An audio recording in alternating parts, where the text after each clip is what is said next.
Bienvenidos a un capítulo más de la Academia Inmobiliaria. Estoy aquí con personas que saben muchísimo de la industria, ya los conocen. Si es su primer capítulo, ¿qué tal si se presentan? Yo soy Giovanna, de Voz Inmobiliaria. Yo soy Juan Arnau, de Círculo Bienes Raíces. Y yo, Joshua Slodovnik, de Diamond House. ¿Y tú? Yo estaba pensando que la pasada no lo dije, pero bueno, yo soy Ale Bonilla, del equipo de marketing de Pulpo. Y el día de hoy, metiendo un poquito de introducción, queremos hablar de como los primeros casos que vivieron a la hora de convertirse en brokers inmobiliarios, de meterse en la industria inmobiliaria, de estar más en todo este mundo, que sabemos que es complejo, y entonces ver en qué la regaron, en qué les fue súper bien, si tuvieron suerte en ciertas cosas, que nos cuenten más esa parte de casos y chismecito alrededor de cosas que dices, no puedo creer que me pasó esto. Porque hoy ya lo sabes, pero tuviste que pasar por eso.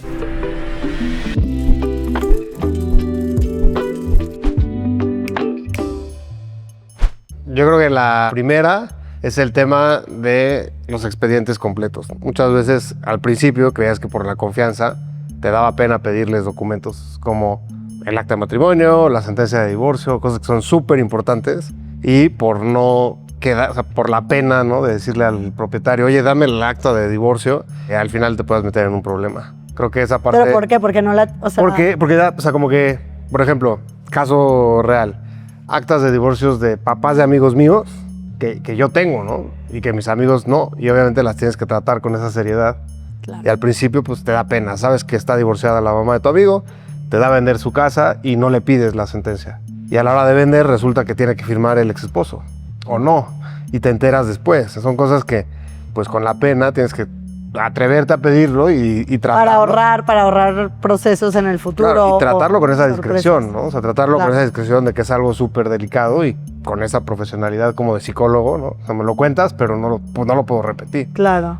A mí me pasó exacto lo mismo en algún momento al principio. Un divorcio que ni siquiera los actores se acordaban lo que pusieron en su acta de divorcio porque su abogado les dijo, no, es que tú lo mantienes así y entonces cuando lo quieras vender es para tus hijos y ta. Y cuando quería vender la señora, no podía vender porque el ex esposo que se divorció hace 30 años tenía que firmar, y fue todo un tema porque no se leyó a tiempo y era una sentencia choncha porque se divorciaron con niños muy chiquitos y ahorita ya sus hijos tenían 30 años, ¿no? Y entonces ya nada de lo que habían hecho aplicaba, pero la firma la tenían que tener. Porque en su momento no le quitaron esa anotación marginal a la propiedad y no te das cuenta si no lo pides. Y la historia da igual, porque te puede decir la señora, no, quedamos que en la casa era para mí toda. Ah, ok. Pero a la hora que llegues a la notaría, el notario va a decir, tu cuento, la historia padrísima, ¿dónde está el cuento? ¿Dónde está el cuento escrito? ¿No? Enséñame el cuento y aquí lo leemos juntos y lo que diga es lo que vamos a hacer. Entonces yo creo que ese fue un aprendizaje muy duro, pero algo importante que se tiene que hacer. Tema de documentación. ¿A ti qué te pasó? No, a ver, yo empecé muy distinto, entonces para mí los primeros errores eran mucho el entender al desarrollador, qué era lo que realmente quería, y tratarle de vender al desarrollador el mismo proyecto que él quería vender, porque a lo mejor una preventa me pasaba mucho que ellos tenían una idea de construcción y de perfil del cliente, y yo que estaba en el área de mercadotecnia, era mucho ese contraponer con el desarrollador, decir, no, es que tu perfil es otro, ¿no? Y entender que pues el desarrollador tiene mucho el sartén por el mango, pero también el mercado, y este era como mucho como a lo mejor de mis pininos, el de entender el mercado inmobiliario, ¿no? Qué era una desarrolladora, cómo funcionaba una preventa, cómo funcionaban las entregas inmediatas, las ofertas, y poder asomarme desde mercadotecnia en qué estaba pasando ahí y cómo funcionaba. Creo que a mí me dio mucho apertura para poder hacer mucho, pero también me daba tiempo de poder regarla, ¿o cuál era la palabra? De regarla y aprender, y regarla y aprender, para poder tener algo más conciso que ofrecerle al desarrollador. O sea, para mí desde la mercadotecnia creo que fue mucho error De comunicación. De comunicación. Y también que los desarrolladores, que entré yo en un ramo donde muchos hombres llevan esta industria, con ingenieros, con financieros, poderles hacer entender que la parte de mercadotecnia tiene muchísimo valor atrás de un desarrollo y su brandeo y todo esto. Creo que Me costó mucho trabajo, mucho. Yo, antes de que cuente Joshua el suyo, quiero agregar algo ahí muy padre para aprendizaje a los desarrolladores. Nos pasó una vez que el desarrollador decía, no, así, así, así. Llevamos al equipo y él no había pensado en dónde iban a colgar los vestidos. O sea, y él feliz, que es un super arquitecto y tal, y de repente llega una asesora del equipo y dice, oye, esta casa está bonita, está muy cara, sí se va a vender, ¿y dónde van a ir los vestidos? Sí, tu closet está... La gente no sabe eso. Los asesores inmobiliarios también asesoran a los desarrolladores cuando están en periodo de cómo van a hacer el layout o cómo van a poner los acabados o qué es lo que la gente le está gustando. Una vez una desarrolladora me pidió un consejo y estábamos viendo y después de tiempo regresé a ver el producto final y le dije, bueno, esto no lo platicamos, pero la puerta de la regadera está en el lugar equivocado, porque ¿cómo abro la regadera sin mojarme? Y lo hubiéramos podido resolver si hubieran consultado antes de que hicieran los 150 departamentos que ya tenían puertas. Sí, o sea, la verdad es que la parte de asesorar a los desarrolladores, ya que conoces el mercado, ya que conoces productos diferentes, es súper padre porque puedes penetrar muchísimo a un producto que se vende bien, rápido, que está adecuado para el perfil. Claro. A mí me tocaba mucho hacer el brandeo y poder entender qué es lo que se está vendiendo y cómo se está vendiendo y que el desarrollador esté también feliz con su producto. Es padrísimo. Al final, llegar y decir, bueno, este producto lo hicimos juntos y penetró bien al mercado y fue un éxito, es padrísimo para las dos partes. Lo que te da la experiencia de visitar todo el día propiedades. Sí. De ver todo lo que se fijan y tipo estar al pendiente de observar todas las visitas y demás. No sabía que hacían eso. Sí, hay consultas o sea, los arquitectos son genios, ¿no? Pero tú sabes lo que la gente te dice y tú conoces otros desarrollos y olvídate de otros desarrollos, has visto cientos o miles de casas y ves cómo vive la gente. Y entonces sí hay una diferencia entre que escojas A o B, aunque la moda marque, pues sí hay errorcitos que te puedes ahorrar y muchas veces cuestan lana. Claro. Entonces eso funciona. Mi primer caso de simpático era... Simpático. Yo vengo de una época en donde la publicidad las hacíamos primero en listas y a mano y todavía venía del impreso. Entonces el digital apenas funcionaba y en algún momento tuvimos una reunión y dijimos, bueno, es que yo ya empecé con una inmobiliaria virtual. Pero yo le competía al impreso y venía de toda la gente que le competía al impreso y tratar con la gente que te vendía publicidad, tenías que tener como que dos tratos. Voy a hacer el trato de, ok, me das todo lo digital, pero ¿qué impreso me vas a incluir? Claro. Porque no podías sacar el pie del impreso porque ahí estaban las revistas y ahí estaba segunda mano. También, ¿no? Había una revista que se llamaba Time Contact, había gente que hacía periódico, yo sé que ustedes hacían periódico y era un tema y entonces siempre era disyuntiva de, le meto periódico era el medio más caro para la industria y no sabías y no tenías todo esto para hacerlo.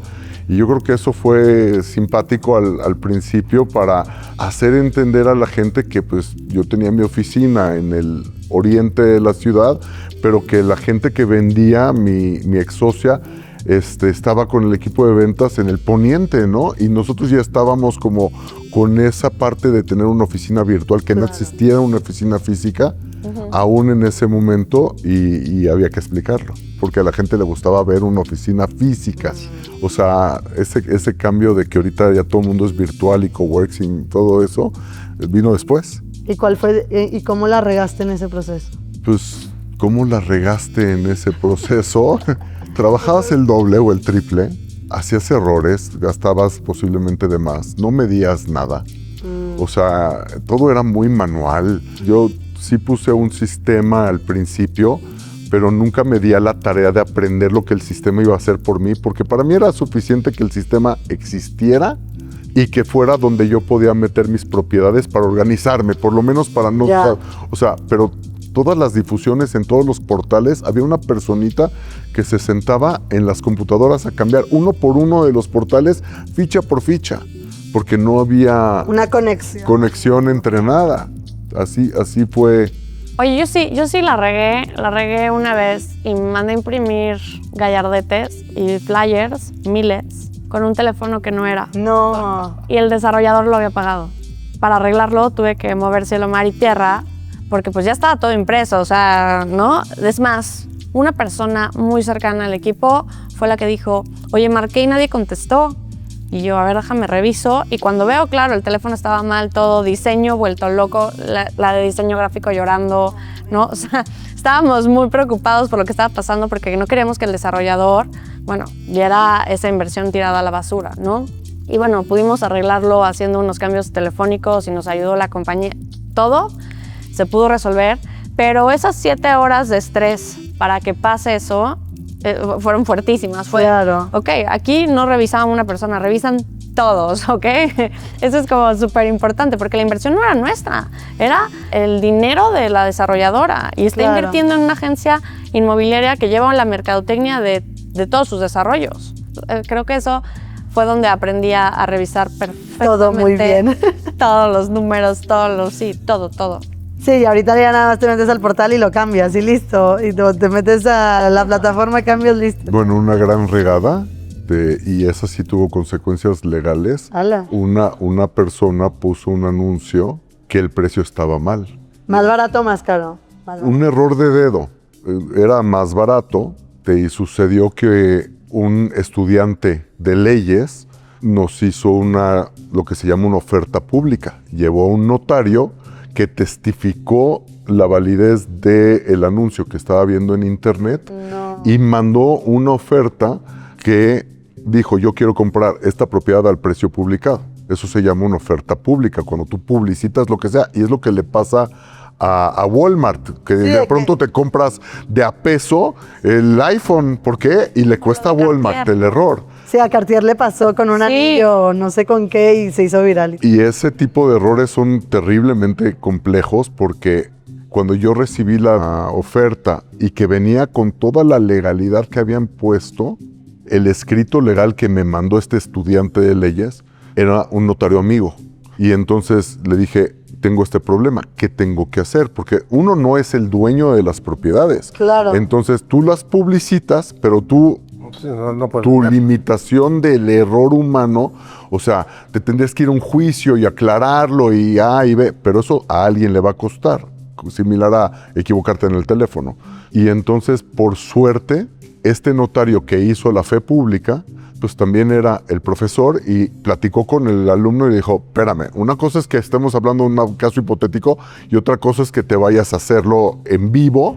Y tuvimos esa fortuna de que yo conocía al notario que lo hizo y me hizo el favor de hablar con la persona porque si no, abogados, denuncias, demandas, o sea, lo que hubiera tenido que ser Para que no por se un vendiera. error, por un error de la persona que puso la publicación. Oye, Joshua, pero La qué bueno Profeco puede entrar a eso. Ajá, que tomas ese caso, porque en realidad es que nosotros sí, o sea, ya sé que hablamos de la parte bonita del servicio al cliente, pero sí tenemos esta responsabilidad Claro. en las propiedades de nuestros clientes vendedores. O sea, qué bueno que tocas ese caso porque los asesores también tenemos que tener esa responsabilidad todos los días y creo que es súper importante. Pero ahora ya los términos y condiciones de los portales y los términos y condiciones de las páginas web, o sea, por eso también los que estén allá afuera, que digan, bueno, ¿por qué soy independiente o por qué no soy independiente? Pues porque hay que también saberle ese tema de términos y condiciones, porque hablé con el portal en donde fue el error y me dijeron, mira, nosotros podemos darte copia en un juicio de todo lo que el usuario picó y si hay una dicción en términos y condiciones, y a partir de ese momento poníamos una leyenda de que los datos podrían estar, o sea, que había que verificar los datos y que no era una oferta del vendedor, sino del intermediario, Claro. para cubrir ese vacío legal que en ese momento pues no estaba muy bien cubierto, ¿no? O sea, Oye, le pusieron 10 al alumno. no lo sé, pero yo sí viví años con el ¿y qué pasa si esto revive, no? Sí, está. Y la realidad es que fue un error humano de la persona encargada del inventario y pasa. Y pasa. Soy la ingeniera Susana Obregón, directora y master broker de Vivechic Real Estate. Tengo 2 años con esta increíble empresa. Soy Itzel Esquivel, de Inmobiliaria Luxurium Realty. Soy master broker y llevamos 1 año en Pulpo, muy felices y satisfechos con todo lo que hemos logrado. Soy Romina Toso, fundadora de Broker Inmobiliaria. Nunca me imaginé llegar hasta donde estoy hoy y eso se lo debo gracias a la confianza de Pulpo, que sigue creyendo en mí e impulsando todos mis logros. Vamos a cumplir 2 años y el crecimiento que ha tenido la empresa ha sido inconmensurable. Sin Pulpo no lo hubiéramos logrado, así de sencillo. A mí me funciona muy padre, definitivamente sí siento que es la clave. Pulpo es el siguiente paso para acelerar tu inmobiliaria. Y ese fue un error humano. Yo creo que también hay errores de mala leche que luego hacen de publicar las ofertas en un precio menor. A mí me ha pasado- Para que tengas más leads. Exacto. A mí sí me ha pasado, yo por eso ya no trabajamos con mediaciones, nos gusta la exclusiva. Porque luego hay otro asesor que le pone 500,000 pesos menos, ¿no? Aunque el dueño te dice 10, el otro asesor le pone 9,500 pesos. No lo hagan para que no les pase lo que le pasó a Joshua. Y Igual ya tienen... Aparte, cuando habría que explicar, lo que él está describiendo es cuando es una opción o una exclusiva que se lo dan a muchos o a una sola persona, pero sí, cuando se lo dan a muchos, por ganar ese lead, le bajan el precio porque, oye, Ale, ¿cuánto vas a querer por tu casa? No, pues la ponemos en 10. Oye, pero ¿cuánto vas a querer? Bueno, si me tocan 9, estoy feliz. Y entonces pone 9,200 o lo pone 9,500.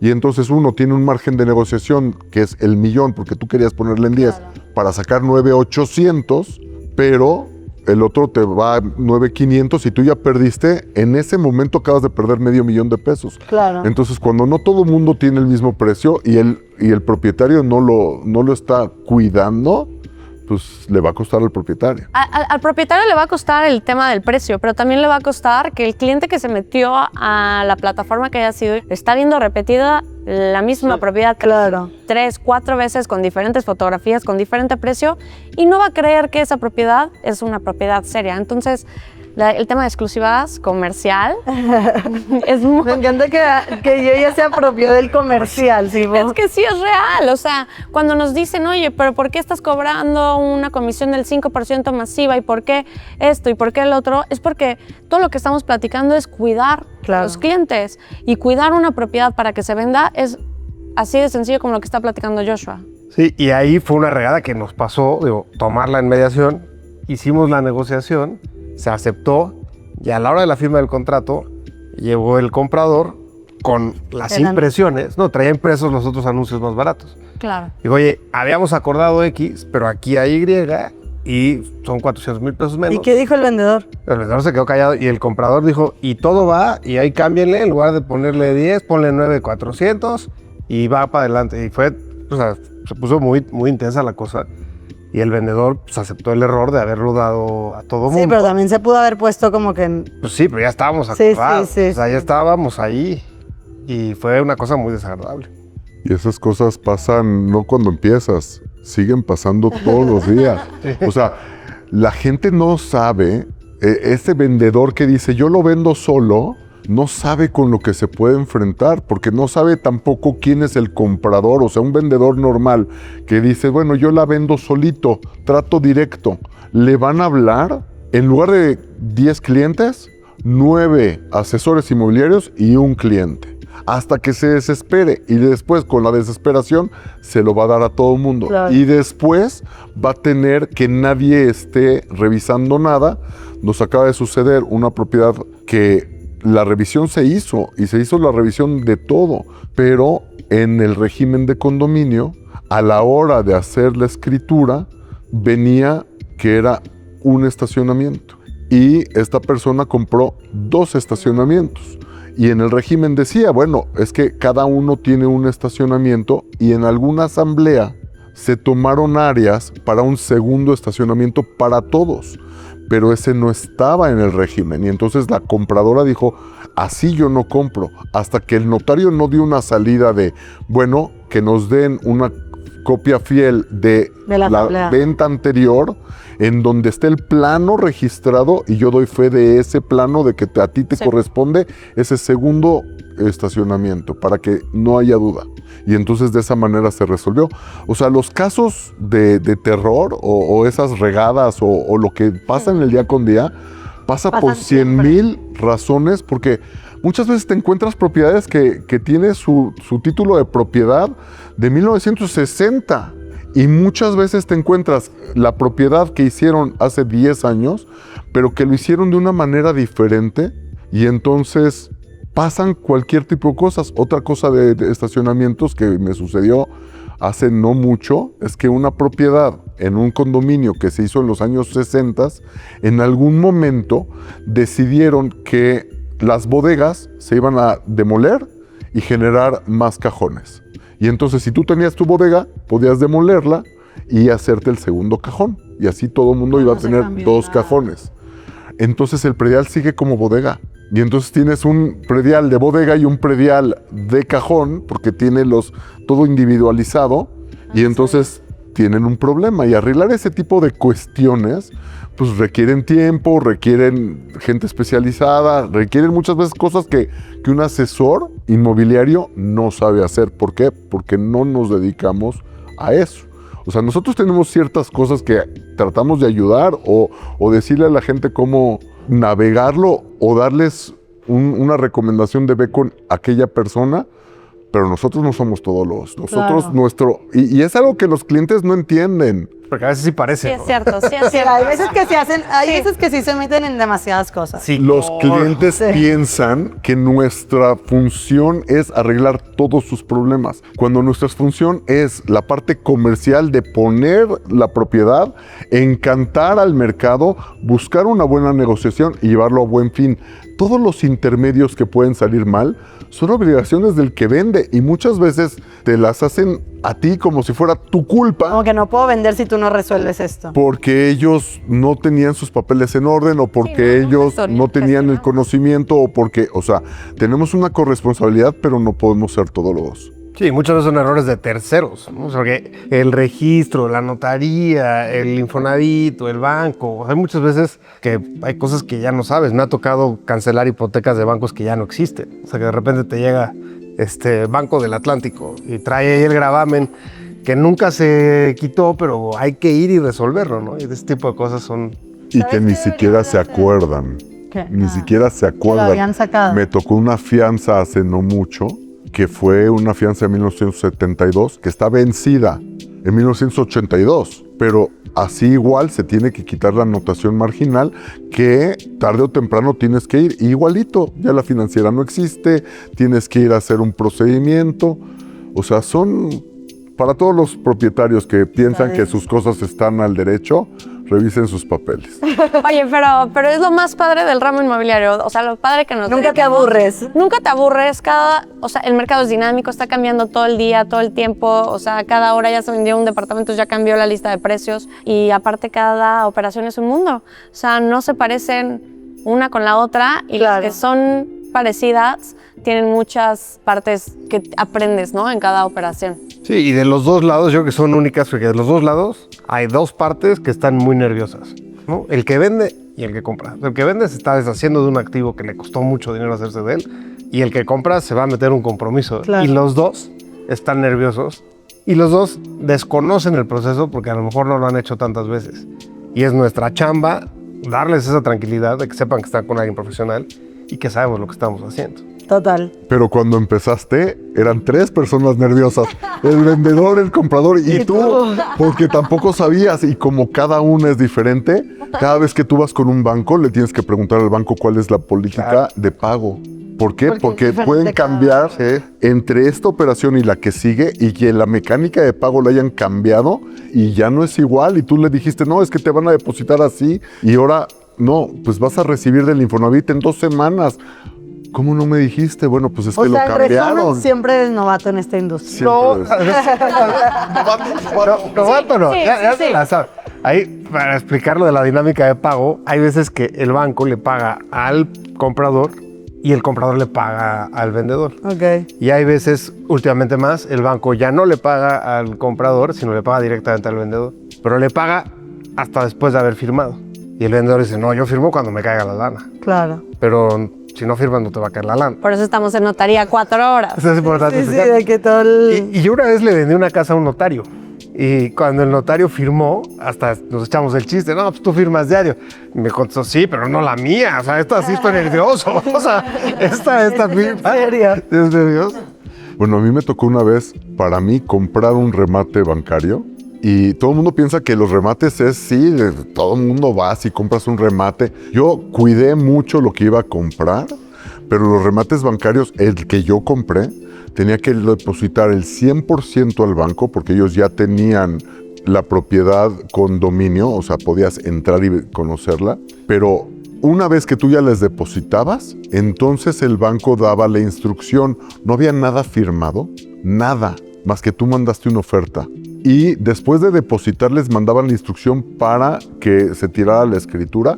Y me acuerdo, esos 3 días, ya les di la lana y yo tengo un recibito del banco que hice un depositito y es todo lo que tengo a cambio de mi lana completa.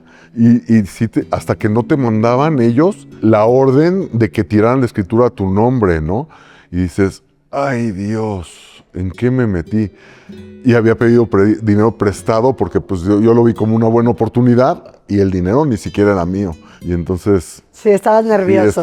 Yo era el primer nervioso en ese momento. Siento que deberíamos hacer un capítulo de estafas inmobiliarias. Sí, no sé por qué lo pensé, tipo, no lo tocamos ahorita, pero siento que pueden llegar a conocer. Pueden salir cosas interesantes. Bueno, para ir cerrando, cuando estás iniciando o ahorita que están en este momento, como que ¿qué es lo primero que les hubiera gustado saber? Tener de que yo entro a la industria inmobiliaria ya sabiendo esto. Y eso me quita un chorro de problemas. O sea, yo, como lo decía hace rato, yo creo que saber que no sabes, o sea, reconocer que te tienes que seguir capacitando. Porque o sea, cada año cambia la jornada notaria. Sí.